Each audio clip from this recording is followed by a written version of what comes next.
जनकपुर में धाये धाम काम सब त्यागी, मनहु रंक निधि लूटन लागी। कंदमूल फर भर भर दोना, चले रंग जिम लूटन सोना। तमाम जगह लूटने लूटने शब्द का प्रयोग है। अस्तु, हनुमान जी महाराज की अभी लालसा बनी है, कोई बात नहीं, प्रभु ने सेवक स्वीकार किया। जब कभी माँ मिलेगी, माँ के सामने प्रस्ताव रखेंगे बेटा वाला। और माँ ने यदि बेटा हमें स्वीकार कर लिया, तब तो सारा काम हमारा बना बनाया धरा। इसलिए जब हनुमान जी महाराज आज मिले हैं माँ को, तो बार बार संबोधन है, माँ माँ माँ। क्यों? माँ के मुंह से एक बार भूल से निकल जाए बेटा, तो अपना तो सारा काम समेटा, समझो सब कुछ बन गया। इसलिए देखो यहाँ भाइयों, यही बार माता माता मातु जननी बार बार कहते हैं। इस प्रकार का संबोधन हनुमान जी महाराज देते हैं। अब थोड़ा आगे पाठ करें और देखें। हनुमान जी महाराज ने कहा, हे माँ, हम श्री रघुनाथ जी के दूत हैं, सत्य शपथ करुणा निधान की। आगे फिर के, हे माँ, यह मुद्रिका माँ तुम्हें आनी। फिर कहा, हे माँ, ये अंगूठी हम लाए हैं, प्रभु ने आपको पहचान के लिए दिया है। यहाँ फिर माँ का या यूं अर्थ ले लें। हनुमान जी महाराज ने सोचा था, जो हम कहेंगे कि करुणा निधान प्रभु की सच्ची सौगंध है माँ, हम प्रभु के दूत हैं, ये कहाँ चिता जला करके मरने की सोच रही थी, माँ एकदम राजी हो जाएगी। आज हमें प्रभु का प्यारा मिल गया और हमारे खुशी में आकर के हमको तुरंत कह देगी, अच्छा बेटा तुम प्रभु के दूत हो, काम बन जाएगा। पर माँ कोई ऐसी वैसी माँ नहीं, माँ नहीं कहा। हनुमान जी महाराज आगे फिर बढ़ते हैं, माँ ये अंगूठी हम लाए, प्रभु ने दिया है पहचान के लिए। सोचा रहा अब माँ राजी होगी, पर माँ फिर भी राजी नहीं होती। शब्दों का चमत्कार देखना हो, कभी कहो ये बात आपको याद हो तो, यह मुद्रिका माँ तुम्हें आनी। वैसे तो रामायण के हर चौपाई में अनुप्रास आदि तमाम कविता के गुण हैं। यह मुद्रिका माँ तुम्हें आनी, हे माँ ये मुद्रिका हम लाए, प्रभु ने दिया। मुद्रिका शब्द दा और रा एक में मिले होने के कारण बोलने में थोड़ा कठोर हो जाते हैं, कठोर हो जाते। तो जब पुरुष वर्ग के हाथ में मुद्रिका है, अंगूठी है, तब तो बीटी है, तब तो उसे मुद्रिका कहते हैं। और जब स्त्री वर्ग के हाथ में होगी, वहां पर गोसाई महाराज मुंदरी कहेंगे, मुंदरी। मुंदरी शब्द देखो बोलने में कोमल है, दा और रा अलग अलग, मुंदरी और मुद्रिका। भगवान राम जब दूल्हा बने तो गोसाई महाराज वहां कहेंगे, कर मुद्रिका चोर चित लेई। प्रभु की अंगूठी जो उंगली में है चित को चुराती है, वहां मुद्रिका कहा। और जब सीता जी केवट को लिए देंगी, तब मणि मुंदरी मन मुदित उतारी, तब वहां मुंदरी कहा।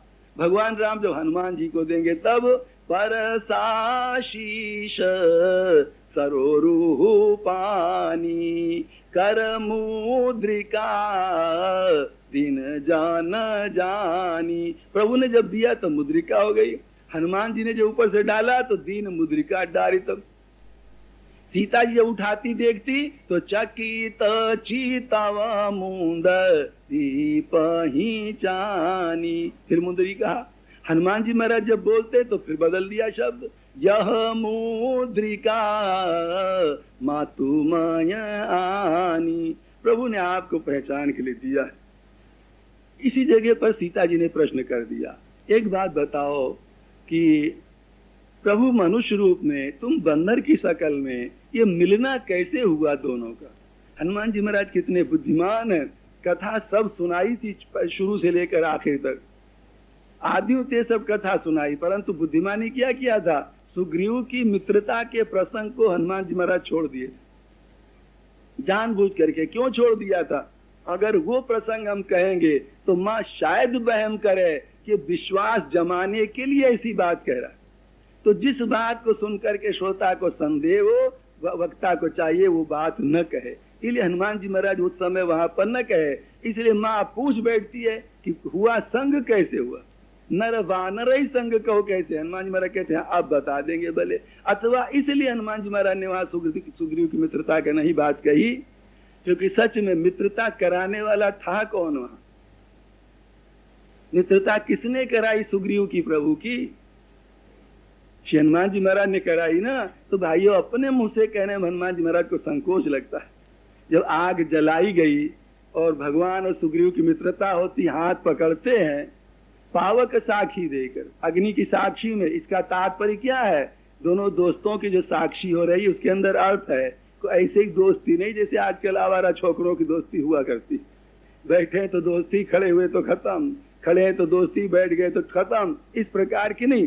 पावा अग्नि की साक्षी में, साक्षी तात्पर्य क्या? आग जो है वो बिना लकड़ी के नहीं रह सकती। आग को रखना है तो लकड़ी की आवश्यकता, लकड़ी डालते जाओ तो आग रहेगी, आग रहेगी। और आग, लकड़ी के लिए आवश्यकता क्या है? आग की आवश्यकता, आग को लकड़ी की आवश्यकता है। लकड़ी में आग है, परंतु जब तक आग नहीं लगाओगे तब तक वो आग नहीं बन सकती। तो दोनों दोस्ती का मतलब क्या? एक दूसरे को जबरदस्त आवश्यकता, अपेक्षा।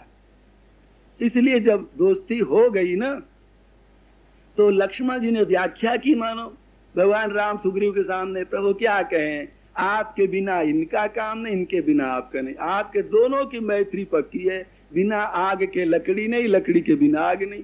भगवान राम ने कहा, लक्ष्मण भैया एक बात तुम भूल रहे हो, आग के बीच में कोई और एक तत्व है, समझे कि लकड़ी भी हो और आग भी हो, पर भाइयों यदि वहां से हवा निकाल दो तो, पढ़े लिखे तो जल्दी समझ सकोगे ना, बिना वायु तत्व के अग्नि रह सकती है क्या?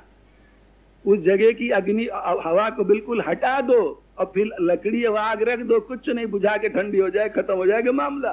तो भगवान राम के कहने का मतलब क्या? लक्ष्मण तुम समझे नहीं, हम क्या कहें, जो मुख्य चीज है उधर ध्यान न गया। आग और लकड़ी के होने पर भी हवा है यहाँ, हवा। कौन, किसका पूत खड़ा है वहां, समझे भाइयों? पवन पूत। तो भगवान राम का इशारा हनुमान जी की तरफ। सच में हनुमान, तुम न होते तो हम दोनों के होते पर भी दोस्ती कौन कराता? माने हवा न हो तो आग प्रकट कैसे होगी? लकड़ी आग के रहने पर प्रकट नहीं हो सकती। इस प्रकार से वहां पर बात, तो श्री हनुमान जी महाराज ही मानो माध्यम बने ना, क्योंकि हनुमान जी महाराज ने कहा ना कि नाथ शैल पर कभी पति रहाई, हे प्रभु पर्वत पर बंदरों का राजा रहता है, बंदरों का राजा। अब देखो बातें उल्टी पलटी लगेंगे आपको। कहा तो सुग्रीव का सर्वस्व वाली ने हर लिया, हनुमान जी महाराज कहते राजा रह रहा, राजा बंदरों का। कोई कहो भगवान राम से राजा कह रहे, कैसे? भगवान राम कहते हैं जैसे आप राजा है वैसे ही राजा, समझे कि नहीं? जैसे आप वैसे ही है, समझे प्रभु? एक ही बात दोनों की है। अथवा एक बात और है, सो सुग्रीव दास तवाई, वो सुग्रीव आपका दास है। अब भला बताओ, सुग्रीव भगवान राम के दास रहे क्या पहले? वो तो माया के दास है एक नंबर के। और हनुमान जी महाराज के कहने का तात्पर्य क्या? प्रभु लोग जो सेवक रखते हैं, एक दिन बताई थी भाषा, उस तरह के सेवक नहीं। आपको सेवक कौन चाहिए? ऐसा सेवक चाहिए जिसकी रात दिन आप सेवा करते रहो और वो सेवा लेता रहे। कहो इसी तरह के तो सेवक चाहिए ना प्रभु।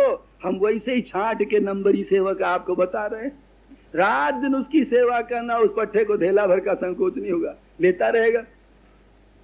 अरे भाई विश्वामित्र जी के चरण जब चापने लगे भगवान राम ना, विश्वामित्र जी बार बार कहते हैं भगवान राम से, बेटा राम सो जाओ, सो जाओ, मत चरण दबाओ मत। भगवान राम क्या कहते? बाबा हम तो दांव ले रहे हैं, हम हार गए थे खेल में, हम तो दांव ले रहे हैं, आप संकोच क्यों करो? विश्वास कह के, बेटा राम दांव क्या? कहते बाबा हमने आकाशवाणी से क्या कहा था प्रार्थना पर, जन डर पहु मुनि सिद्ध सुरेशा, तुम ही लाग धरियो नरवेशा। तुम्हारे लिए नरवेश धारण करेंगे, पृथ्वी का बोझ हरेंगे, तुम्हारा दुख मिटाएंगे। पर बाबा हमने वो बात पूरी कहाँ की अब तक? हमारा फर्ज रहा हम चल करके स्वयं तुम्हारे पास आकर आश्रम पर तुम्हारा दुख तुम्हारी पीड़ा दूर करते। हमने प्रमाद किया, हम दूर न कर पाए, इसीलिए तो बक्सर से चल करके आपको अयोध्या आना पड़ा। तो जो आना पड़ा, आप थके, ये हमारी हार हुई, आप जीत गए, हम नहीं पहुंच पाए, अब उसका बदला हमें लेना। इसलिए गुरुदेव हमें तो चरण चापने दो, समझे कि नहीं? चरण चापने दो। तो भगवान ऐसा सेवक चाहते हैं। और विश्वामित्र जी है कौन? स्वामी है कि सेवक है? विश्वामित्र के बारे में सोचो जरा, कहां तो आए थे, क्या करने? ये हूं निस दे खऊं पद जाई। क्या सोचा रहा? चल के प्रभु के श्री चरणों का दर्शन करेंगे इस बहाने से अयोध्या में, उनको लाएंगे। कहां तो आए थे दर्शन करने, उल्टे चरण चपवा रहे हैं अपना। देख लिया, कहां तो प्रभु का दर्शन करने चले थे और यहाँ पर दोनों भाइयों से चरण चपवा रहे, इसलिए उनको संकोच होता तो भगवान राम चाप रहे। तुम कह रहे थे सो सुग्रीव दास तो आई, ऐसा सुग्रीव दास है आपका जैसा आप ढूंढते हो, बिल्कुल उसी तरह। साहिब होत सरोष सेवक को अपराध सुनी। संसार के स्वामी सेवक की गलती सुनकर के तुरंत नाराज होते हैं। अपने देखे दोष सपने हु राम न चिचर। अपने सामने दोष देखा पर प्रभु ने ध्यान नहीं दिया। तो ये जो बात है हमारे कहने भैया मतलब ये है कि श्री हनुमान जी महाराज ने ही तो सुग्रीव की भगवान राम से मित्रता कराई, तो ये भी संकोच था कि वो चर्चा हम कैसे अपने मुंह से कहें। अतः सुग्रीव की मित्रता के प्रसंग को छोड़ दिया था श्रीमान महाराज। माँ ने देखो कैसे टटोली बात। माँ ने क्या कहा, तुम मनुष्य बंदर रूप में प्रभु मनुष्य रूप में मित्रता हुई कैसे? हनुमान महाराज सोचा अब भले बता दें, कोई बात नहीं, क्योंकि माँ पूछ रही। अब कहने लगे, कहते कहते हनुमान जी महाराज भाव विह्वल हो गए। उनको याद आती है, देखो हमने जरा से प्रभु से कहा रहा, प्रभु ने कोई छानबीन नहीं की ये कैसा है क्या नहीं है, तुरंत हमारे कहने से चल पड़े। कंधे पर बिठा लिया भगवान राम को। हनुमान जी महाराज ने कहा ना प्रभु आप कंधे पर विराजो। भगवान राम कहते हनुमान जी कंधे पर क्यों बिठाओ, गोद में लो ना हमें, गोद में लो हमें। कंधे पर हमारे पिताजी तो गोद में हमको लेते थे ना। कहते पिताजी गोद में लेते रहे, ठीक है समझे ना, पर पिताजी को फिक्र तो रखनी पड़ती थी चारों तरफ। गोद में लेने पर हम तो आपको कंधे पर बिठाएंगे। कंधे पर बैठने वाला स्वयं सावधान होता है, गोद में बैठने वाले, माँ बच्चे को गोद लेती है, फिक्र किसको रहती है, माँ को कहीं गिर न जाए। और कंधे पर जो बैठता है तो वो खुद पकड़े रहता है बाप की गर्दन और कपड़ा कंधा इधर उधर। तो प्रभु जब आप कंधे पर बैठोगे हमारे ना, तो हमको आपके लिए सोचना नहीं पड़ा, आप स्वयं इस प्रकार से बिठा करके ले गए वहां। तो हनुमान जी मेरा याद करते, देखो हम सरीखे नगण्य व्यक्ति की जरा सी बात सुनकर दया में परमात्मा अनंत ब्रह्मांडों का स्वामी कुछ न पूछा और तत्काल सुग्रीव को मित्र बना लिया। ये कहते कहते हनुमान जी महाराज भगवान की दयालुता कृपालुता आदि को सोच करके रो देते हैं। तो सही तो बात ये हुई भाइयों, न अंगूठी विश्वास दिला सकी, न करुणा निधान शब्द विश्वास दिला सका, और कोई बात नहीं। हनुमान जी महाराज का जो प्रभु के प्रति विशुद्ध प्यार है, स्नेह भाव है, उस विशुद्ध स्नेह भाव को देख करके सीता जी को विश्वास हुआ। जाना मन क्रम बचन यह कृपा सिंधु करदा। कपि के वचन सप्रेम सुनी, वो प्यार भरे वचन सुन करके विश्वास हुआ कि प्रभु का मन क्रम वचन से दास है। प्रभु ने दास ही स्वीकार किया। अस्तु सीता जी को भी श्री हनुमान जी महाराज दास के रूप में ही प्रतीत हो रहे, बेटा के रूप में नहीं। अगर पुत्र स्वीकार किया होता तो पुत्र रूप में, पर ना दास प्रतीत होते हैं। जब दास प्रतीत हुए तो सीता जी तो भाइयों खुल पड़ती हैं, अपने मन की सारी वेदना श्री हनुमान जी महाराज सामने प्रकट करने लगती हैं। आगे आप लोग चौपाई पढ़ें थोड़ा सा, 13 तो हरि जान जानी प्रीति अति बारी, हरि जान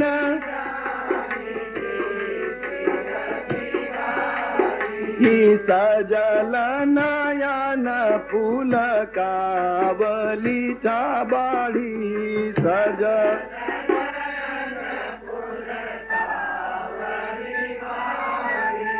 हरि जन जानी प्रीति अति गाढ़ी, हरि जन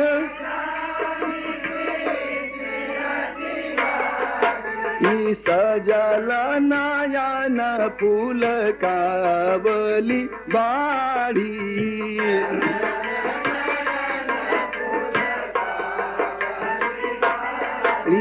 बूढ़त बिरह जल हनुमाना,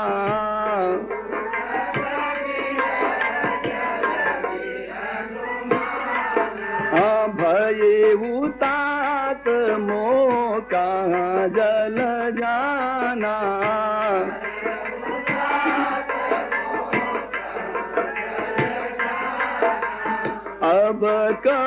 कुशल जाऊं बलिहारी।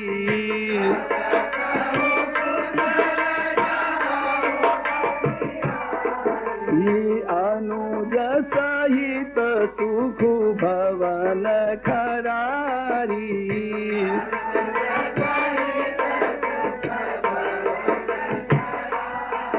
यर कोमल चित कृपालु रघुराई।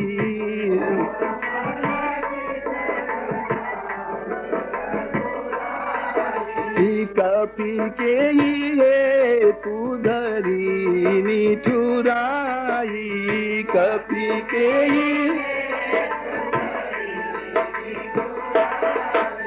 सहज बानी से वक सुखदायक।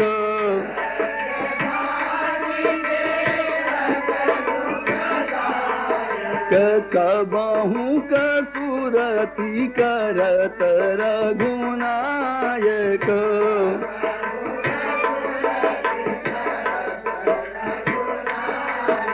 राम हनुमान जी महाराज कह रहे हैं, सीता जी कह रहे हैं, हनुमान क्या कहें, हम विरह रूपी समुद्र में डूब रही थी, तुम हमारे लिए जहाज बन करके आ गए, हमको निकाल लिया। अब बताओ हम तुम्हारी भलैया लेती हैं। प्रभु भाई लक्ष्मण जी के सहित कुशल पूर्वक तो है ना। सीता जी के मन में बात है, लक्ष्मण देवर यदि हमारे पर राजी है तो प्रभु हमें अवश्य प्राप्त कर लेंगे।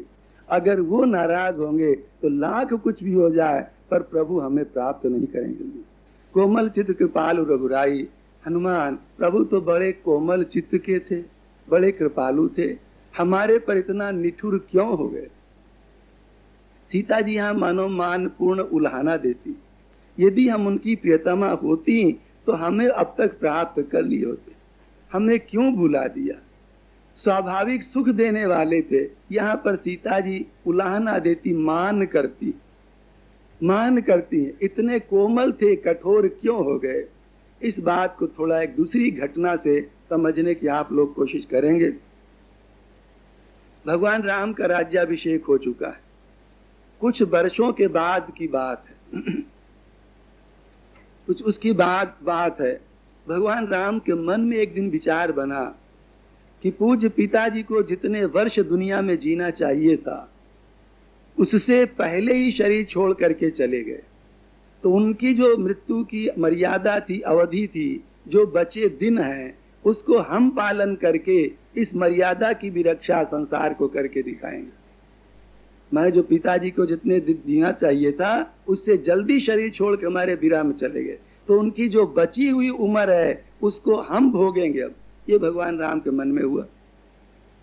तो जब बची हुई उम्र को हम भोगेंगे तो फिर उस अवस्था में सीता जी अगर हमारे पास रहेंगी तो भाव की दृष्टि से विरोध पड़ेगा कि नहीं, क्योंकि तब तो भगवान राम दशरथ स्थानी हो जाएंगे, पिता स्थानी हो जाएंगे ना, तब विरोध पड़ेगा। इसलिए सीता जी का रखना मानो रहना पास में ठीक नहीं। ये बात भगवान राम के मन में मूक रूप से आती। उधर क्या होता है, उधर सीता जी से एक दिन भगवान राम ने एकांत में कहा, देवी सीते हम क्या कहें। ये भी वहां गोसाई महाराज गीता वाले में लिखेंगे, प्रभु के मन में मूक संकल्प बना, जब पिताजी की उम्र हमें भोगनी है तो हमें सीता जी का त्याग करना पड़ेगा। अब जो ये बात आती त्याग करना पड़ेगा तो भगवान का हृदय बड़ा व्यथित होता है। गोसाई महाराज कहें घर में तमाम है, भाई है, सेवक है, सब है, पर श्री राघव के इस मूक वेदना का पता किसी को नहीं चल पा रहा। मनी मन हाय इस प्रकार की सती साध्वी पतिव्रता, मेरे ही सुख सुखी सुख सपने अपन होना। ध्यान देना, भगवान राम कहते हैं जिन्होंने स्वप्न में भी अपना सुख कभी नहीं देखा। खास करके वो भाई ध्यान दे जो लोग कभी मन में शंका रखे हो सीता जी का भगवान राम ने दोबारा त्याग क्यों किया। ध्यान देना, अथवा प्रेम किसे कहते जो आगे भगवान राम कहेंगे तत्व प्रेम कर मम अवतोरा, और यहाँ उलाना, इन तीनों बातों की तरफ ध्यान दे आप। तो भगवान राम के मन में आती है जो हमारे सुख को अपना सुख केवल माने रहे, स्वप्न ने हमसे आज तक कभी अपना सुख न चाहा। गेहनी गुण गेहनी, हमारी गेहनी माने गृहिणी अनंत अनंत गुणों की भंडार है, इनको हम कैसे छोड़ेंगे, कैसे त्यागेंगे? हृदय छटपटाता है, बिलबिलाता है, भीतरी भीतर रोते हैं, पर किसी से प्रभु बता नहीं पा रहे। एक दिन कहा, देवी सीते तुम्हारे मन में कोई रुचि हो तो बताओ। प्रिया निज अभिलाष रुचि कहू, कहत प्राण प्रिया है। कुछ भी तुम्हारी इच्छा हो, कोई चीज तुम्हें चाहिए वो बताओ ना देवी। सीता जी कहते, प्रभु आप सरीखा स्वामी पाकर के आज तक हमारे मन की कुछ भी इच्छा कोई हुई ही नहीं, हमें कुछ नहीं चाहिए।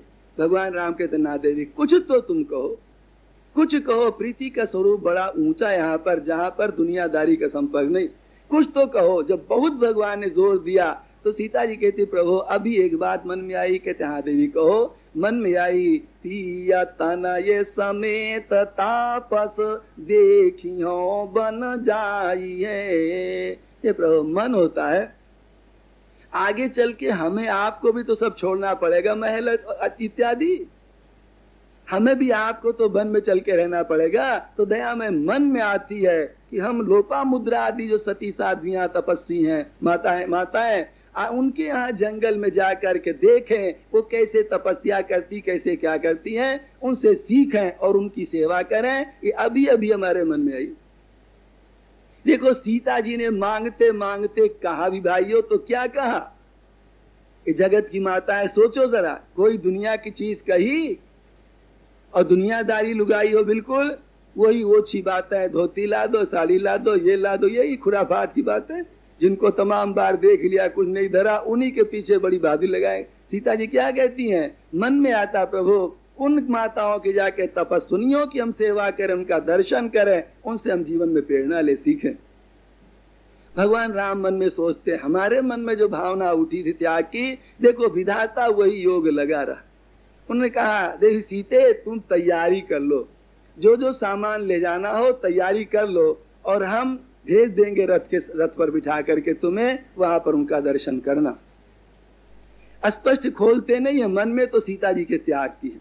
इधर ये बात कही, उधर एक दिन भगवान राम गुप्तचरों से कहते दरबार बैठे हुए, हे भैया गुप्तचरों, तुम जाओ चारों तरफ अयोध्या में और पता करो हमारे प्रति लोगों की धारणा क्या है, किसी प्रकार का कोई कष्ट आदि तो नहीं है, तुम पता करो और मैं सही सही आके बताओ। गुप्तचर लोग जाते हैं, निकल पड़ते हैं, रात के समय अयोध्या में चारों तरफ घूमते हैं।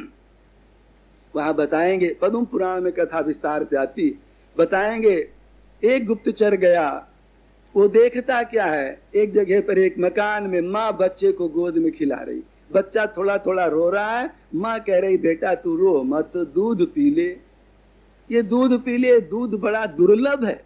दुर्लभ का मतलब जिनकी राज्य में तू जन्मा है, उनकी राज्य में जन्मे हुए को माँ का दोबारा दूध नहीं मिलता है, ये अंतिम दूध है, अंतिम दूध का पीना, इसलिए रो मत, ये दूध पी ले, अब कभी माँ के पेट में जाना नहीं पड़ेगा।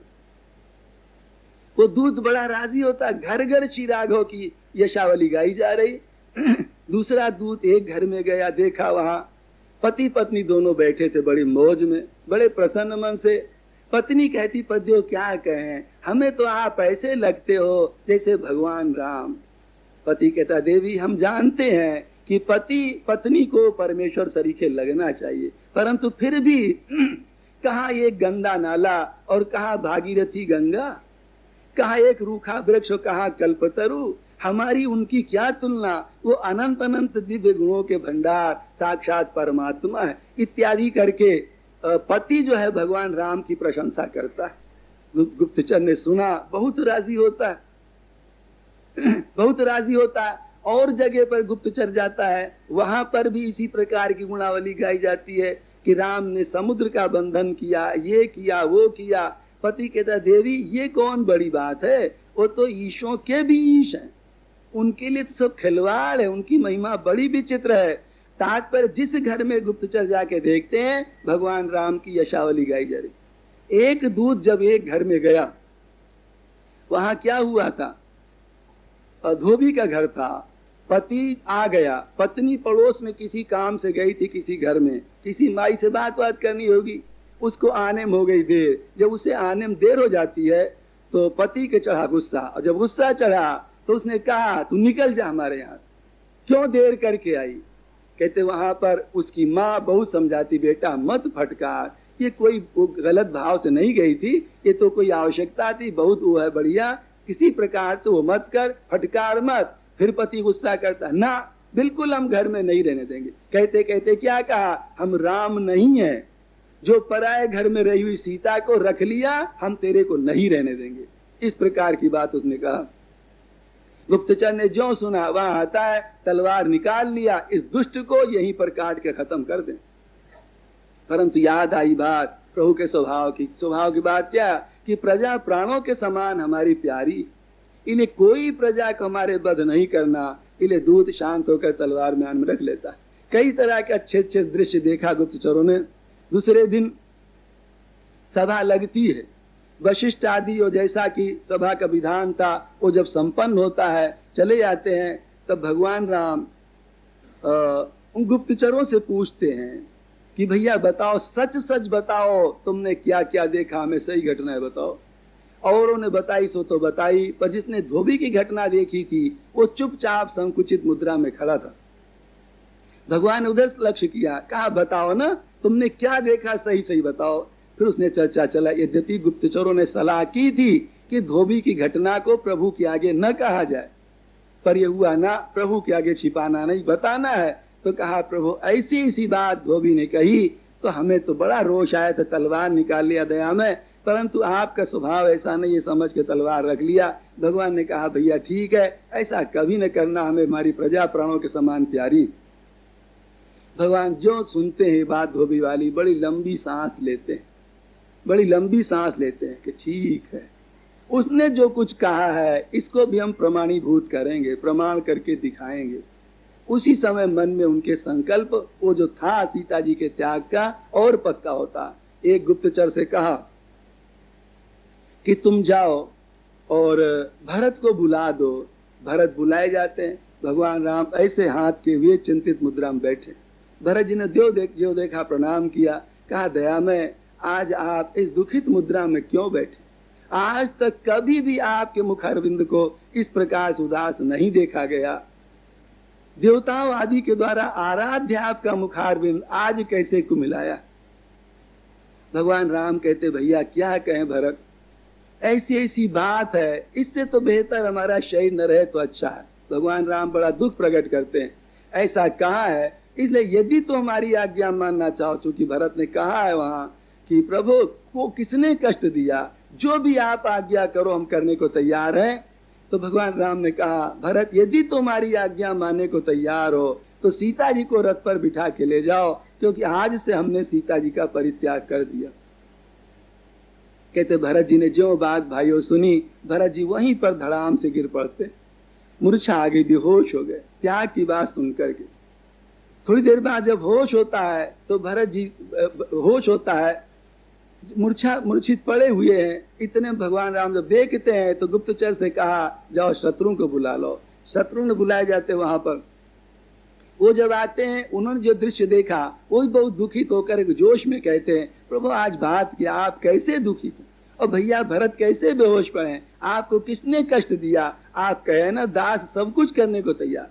भगवान राम कहते भैया शत्रुघ्न यदि तो हमारी आज्ञा मानना चाहते हो तो हम तुमको बताएं। शत्रुघ्न कहते प्रभु कौन ऐसी आज्ञा जो आपकी न माने? कहते भैया धोबी ने इस प्रकार के शब्द कहे हैं, इसलिए हमने सीता का हाथ से त्याग कर दिया और तुम सीता जी को लेकर के ऋषियों के आश्रम की तरफ छोड़ा और रथ पर बिछाकर। कहते जो ये बात सुनी, शत्रु जी भी बेहोश होकर गिर जाते हैं, किसी के साहस नहीं पड़ता। भला बताओ माँ सीता सरीखे, भला माँ कौन किसकी हिम्मत होगी? बेहोश गिर जाते हैं। उसके बाद लक्ष्मण जी आते हैं, बुलाए गए। जब लक्ष्मण जी आते हैं उनका दृश्य बड़ा विचित्र होता है। तो बात क्या है, आज क्या ऐसा दृश्य हुआ है, आप हमसे बताएं ना क्या घटना है। भगवान राम ने धोबी की चर्चा चलाई। लक्ष्मण जी ने कहा प्रभु एक धोबी की उंगली उठाने से क्या होता है? अग्नि ने साक्षी करके बताया शुद्ध है। पुनः हमारे पिताजी दशरथ जी ने भी उस समय आके कहा था बेटी सीता सर्वथा शुद्ध है, देवता कहते शुद्ध है, तो एक धोबी के कहने से क्या होता? धोबी को बुला करके यहाँ पूछा जाए उसने क्यों ऐसा कहा, उसका प्रमाण दो। भगवान राम कहते भैया लक्ष्मण ये समय प्रमाण देने का खोजबीन करने का नहीं, इसलिए हमारी आज्ञा मानो तो सीता जी को रथ पर बिठा के ले जाओ। हमने सीता जी का हाथ से त्याग कर दिया। जब ये बात कही तो लक्ष्मण जी के भाइयों बहुत बड़ा वो लगता, दुख लगता है। लक्ष्मण जी हृदय थाम करके अपने को संभालते हैं, गिरने नहीं देते। यहाँ पर जो लक्ष्मण जी गिरने नहीं दे रहे हैं, ये कोई मत समझिएगा कि लक्ष्मण जी का प्रेम कम रहा। हम समझते लक्ष्मण जी का जितना माँ के प्रति प्रेम उतना शायद ही और का रहा, पर लक्ष्मण जी की सेवा की जो भावना निष्ठा है वो यहाँ बड़ी गजब की है, इसलिए अपने को संभालते हैं। कुछ भी हो प्रभु की आज्ञा हमें माननी है ही, यो समझ लो ये माननी हमें। उधर सीता जी को संकेत था, सामान लेकर के सब तैयारी की थी। लक्ष्मण जी रथ सजा करके तैयार करवाते हैं। फिर सीता जी को बिठाया। सीता जब चलने लगी भगवान राम के चरणों में धोख देती आंचल पकड़ करके। अंतरात्मा उनकी पता नहीं क्यों अज्ञात रूप से उद्वेलित हो रही है, भीतर से हृदय जैसे वैसा हो रहा, व्यथित सा हो रहा है।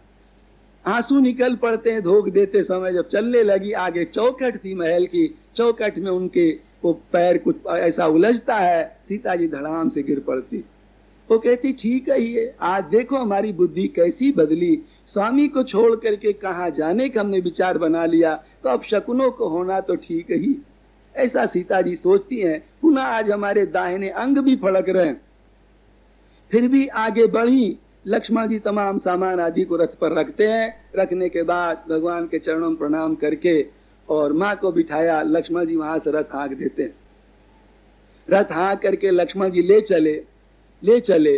बीच बीच में लक्ष्मण जी के आंखों में आंसू आते हैं, पर पोंछ लेते जुक्ति से ताकि माँ जानने न पावे। माँ अगर जान गई तो बीच में कहीं व्यवधान खड़ा न हो जाए। सीता जी को कुछ थोड़ा थोड़ा आभास मिला तो कहती बेटा लक्ष्मण तुम रो मत, चिंता न करो, हम जानती तुम प्रभु से अलग नहीं हो सकते हो। सोचा तो था ज्यादा दिन वहां रहने के लिए तपस्वियों के आश्रम पर हम ज्यादा नहीं ठहरेंगे, 2-4 दिन रह करके लौट आएंगे। इस प्रकार की जब बात लक्ष्मण जी से कहती सीता जी, तो लक्ष्मण जी का रोना और बड़ा विचित्र हो जाता, भीतर ही भीतर, कि माँ को पता नहीं। खैर चलते चलते गंगा के तट पर जब पहुंचते हैं, वहां पर सामान उतारा गया। सामान उतार करके नौका बुलाई जाती, सब सामान रखा गया। सीता जी को साथ लिया। सीता जी को साथ लेकर के लक्ष्मण जी उस पार जब पहुंचे, उस पार पहुंच करके सामान उतारा, रेणुका में सामान धरा। सीता जी खड़ी होकर कहे, लक्ष्मण जी के आंखों में आंसू भी आ गए, तब रोके न रुके। सीता जी कहती देवर तुम रो क्यों रहे हो, और तुम कह रहे थे ऋषियों के आश्रम पर ले चलेंगे, यहाँ तो कोई आश्रम नहीं दिखाई दे रहा, कोरा जंगल है। सीता जी खड़ी रोती हैं। लक्ष्मण जी को मन में बहुत वो व्यथा हो रही, हाय हम कैसे कहें। लक्ष्मण जी एक बार बेहोश होकर वहां गिर पड़ते। जल आदि सीता जी ने लाके छिड़का उनके ऊपर। लक्ष्मण जी को होश होता है। वो कहती देवर तुम सच बताओ जो बात हो, संकोच मत करना। यदि प्रभु ने तुमको मना भी किया हो तो देवर तुमको हमारी सौगंध है, तुम सच बता दो बात क्या। तब लक्ष्मण जी ने रोते रोते कहा, माँ प्रभु ने आज से तुम्हारा त्याग कर दिया है, जंगल भेजा। जो ऐसा कहा, सीता जी कटे हुए वृक्ष के समान धड़ाम से वहां पर गिर पड़ी। लक्ष्मण जी जल लाते छिड़कते हैं। थोड़ी देर में जब होश होता है तो सीता जी कहती हैं लक्ष्मण जी से, बेटा हमने कौन अपराध किया था ऐसा, वो तुम्हारे भाई महात्मा राम हमें क्यों छोड़ रहे हैं, हमने कौन अपराध किया था। इस प्रकार से बहुत बातें कहती हैं सीता जी। लक्ष्मण जी ने धोबी का संकेत दिया, जरा सम्मा इस प्रकार की बात सुनी थी, इसलिए प्रभु ने ऐसा किया। सीता जी फिर बेहोश होके गिरती वहां लक्ष्मण जी के सामने, गिरती बेहोश होके, फिर लक्ष्मण जी होश में लाते हैं। बहुत कुछ बातें होती सीता जी के साथ। सीता जी के मन में एक बार ये भी आती है कि लक्ष्मण बेटा हंसी तो तुम नहीं कर रहे हो, कोई परीक्षा तो नहीं हमारी ले रहे हो। लक्ष्मण कहते माँ प्रभु ने ऐसा कहा। सीता जी ने कहा ठीक है। लक्ष्मण कहते माँ अब हमें आप आज्ञा दें, हम जाना चाहते। उस समय जब लक्ष्मण जी चलने लगे तो माँ से कहा, माँ कोई भी संदेशा तुम प्रभु के लिए कहना चाहती हो तो हमारे को बता दो, हम प्रभु से कह दें। देखो वहां पर सीता जी मानपूर्ण ढंग से उलाना देती, देवर अब हम किस लायक दुनिया में रह गए, अब तो हमें गरीब तापस की तपस्विनी के समान अबला स्त्री मात्र केवल। ऐसी स्थिति में चक्रवर्ती सम्राट के लिए हम भला क्या संदेशा दें, क्या कहलाएं। ये उनके मन में बड़ी जबरदस्त ग्लानि होती, बड़ा मान का दुख मरता है। तो उन्होंने कहा, तापसी कही कहा पठवती नपन को मनुहारी है। एक तापस की स्त्री राजा की मनुहार के लिए किन शब्दों को भला कहलावे। इतना हम जरूर जानते हैं, जैसे आज एक धोबी ने हमारे बारे में उंगली उठाई है, एक समय आएगा बहुरी को तेही भांति कही है। संसार का बड़ा कोई प्रसिद्ध व्यक्ति, वाल्मीकि जी कहेंगे ना, वो आकर के हमारी सच्चाई का, हमारी उसका शुद्धता का वो परिचय देगा। और लक्ष्मण एक प्रार्थना और है, लखन लाल कृपालु देवर डारी बीन बिसारी है। लक्ष्मण देवर, इतनी प्रार्थना जरूर है, तुम हमारी याद बिल्कुल मत भुला देना। यदि लक्ष्मण जी कहे माँ, प्रभु कहे कि तुम मत याद करो, तो सीता जी कहती हैं, देवर तुम एक बात सोचो, मान लो हमारा दुनिया का नाता तुम छोड़ भी दो, तब भी लखन लाल कृपालु देवर डारी बीन बिसारी है। पाली भी सब तापसिन जो राज धर्म विचारी है। अब भले वो नाता न रहे, पर राजा का कर्तव्य होता उसके राज में इतनी तपस्वी स्त्रियां रहे, उनका सबका पालन पोषण करे। इस नाते से ही हमारा पालन पोषण करना, इस नाते से तू हमें संभाल लेना। यदि प्रभु मना करे तब भी। ऐसा कह के सीता जी फूट फूट करके रोने लगती है और फिर धड़ाम से गिरती। फिर वहां पंख आ जाते हैं, हंस आदि आ जाते हैं, जल लाते हैं, जिससे होश में होती सीता जी। लक्ष्मण जी बार बार परिक्रमा करके माँ को और वहां चल देते हैं। जब तक नौका पर बैठते सीता जी उधर देख रही, रोती हुई देख रही। किसी कवि ने कहा, एक तो रयन आंधी अरिया, रयन आंधी अरिया हो, दूसरे तिया केरा साथ, दूसरे गंगा जी के तीर, सिया दुख पावई हो। पूरा पद में याद नहीं है, रात के अंधेरी समय ऐसा उस पद का भाव है। तो लक्ष्मण जब तक जाते हैं, नौका में बैठ करके उस पार नहीं हुए, तब तक सीता जी के मन में आशा थी, शायद हंसी किया हो। पर जब उधर उतर करके लक्ष्मण जी रथ पर चढ़कर चल पड़ते हैं, तब तो सीता जी फिर बड़े जोर से गिर पड़ती। गिर करके राम राम ऐसा कह के आवाज करती, भगवान की याद करती है। इस आवाज को उधर वाल्मीकि के आश्रम पर लोगों ने सुना, शिष्यों ने। शिष्य दौड़े आते, जब देखा वाल्मीकि जी को जाके वहां पर संदेशा देंगे, तब वाल्मीकि जी वहां दौड़े आएंगे और वाल्मीकि जी देखेंगे सीता जी को, होश आएगा, वो प्रणाम करेंगी, वो कहेंगे, बेटी सीते तुम किसी प्रकार की चिंता मत करो, तुम समझ लो तुम्हारे पिताजी के हम गुरु हैं। तो ये गुरु का घर क्या है, अपने बाप का घर है। तुम समझ लो जगह बदल गई, पर वही तुम्हारे माता पिता का घर है, तुम चलो वहां पर। शिष्य लोग सामान उठाते हैं, वहां पर आश्रम पर ले गए। सीता जी को एक फूस की झोपड़ी में रहने के लिए जगह मिल जाती। सीता जी वहां पर रह रही। उधर भगवान राम का अश्वमेध यज्ञ चल रहा, चलेगा आगे चलेगा। बहुत कुछ होने हवाने के बाद वाल्मीकि ऋषि जब जाएंगे, वरुण देवता आदि वहां आएंगे, भगवान राम से कहेंगे, प्रभु सीता जी सर्वथा शुद्ध हैं, आप उन्हें स्वीकार करें। भगवान राम लक्ष्मण जी को भेजेंगे, कहे जाके भैया ऐसी ऐसी बातें उनसे कह देना सीता जी से। जब लक्ष्मण जी गए तो वहां पर प्रणाम करते, भगवती आपकी जय हो, हे आर्य आपकी जय हो, हे कल्याण स्वरूपिणी आपकी जय हो। प्रभु ने हमें आपके पास भेजा, आप कृपा करके पधारें चलें, उन्होंने आपको बुलाया, इत्यादि बातें भगवान राम के सामने, भगवान राम की सीता जी से कही। और प्रभु ने कहा है, देवी सीते हमारा जो तुम्हारे प्रति प्यार था जैसे पहले, वैसे अब भी रात दिन बढ़ता जा रहा, वही बढ़ता हुआ प्यार तुम्हें बुला रहा है, तुम किसी प्रकार का मन में अपने संकोच मत लाओ। लक्ष्मण जी कहते, माँ आप चलो, दोनों जो बच्चे हैं इनको हाथी पर बिठा के आगे आगे हम ले चलेंगे, बीच में आपको पालकी पर चढ़ा कर ले चलेंगे, सबसे पीछे माँ हम रहेंगे, अयोध्या में बड़ा स्वागत होगा, वहां की जनता आपका बड़ा आदर सत्कार करेगी, इत्यादि बातें यहाँ पर वहां पर लक्ष्मण जी ने कहा।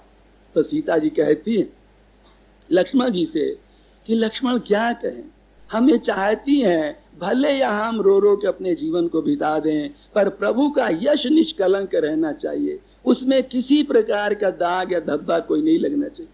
अस्तु हमारे जीवन को लेकर के प्रभु स्वप्न में कुछ न सोचे, हम यहाँ बड़ी मौज में, उनका यश बढ़िया रहना चाहिए। तो तुम जाओ और लक्ष्मण देखो ना, हमसे अर्थ धर्म काम कोई भी तो प्रभु का सिद्ध होने वाला नहीं, हम किस काम की रही उनके लिए, इसलिए हम नहीं जाना चाहती। और दोनों पुत्र जो योग्य हैं इनको तुम लेकर के भले जाओ। लक्ष्मण जी ने वहां पर बहुत कुछ प्रार्थना की, पर सीता जी नहीं जाती। लक्ष्मण जी लौट गए तो भगवान राम फिर दोबारा उन्हें भेजेंगे। लक्ष्मण जी जब आएंगे तो और पहले बातें कही हैं तमाम। जब लक्ष्मण जी मिले हैं, आपस के सब समाचार पूछे हैं।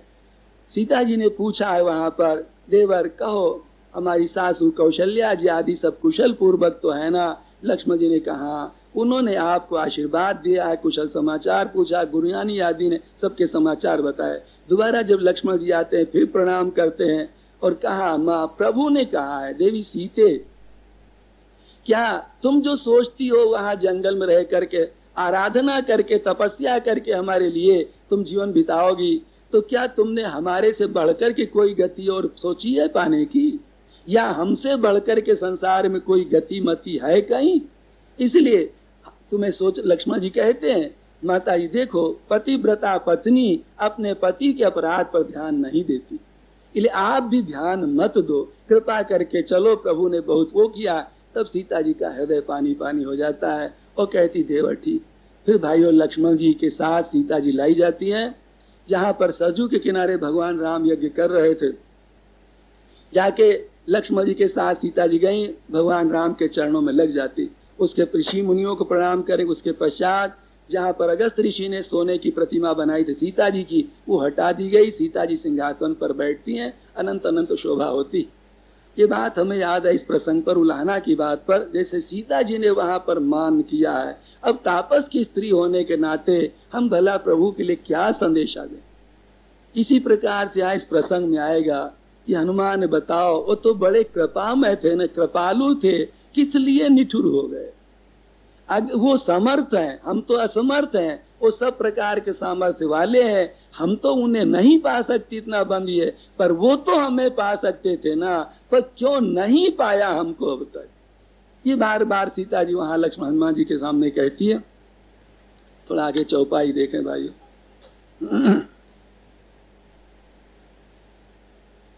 कबहु नयन मम शीतलता,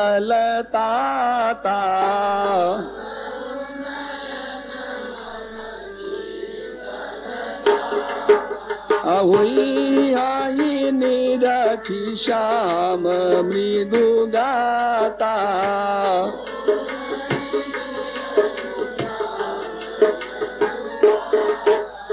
बचन न आव नयन भरे बारी,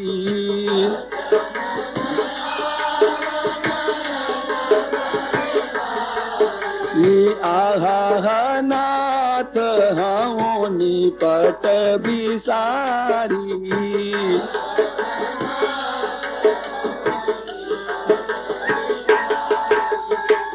के बच्चन है, हे नाथ आपने हमको बिल्कुल भुला दिया।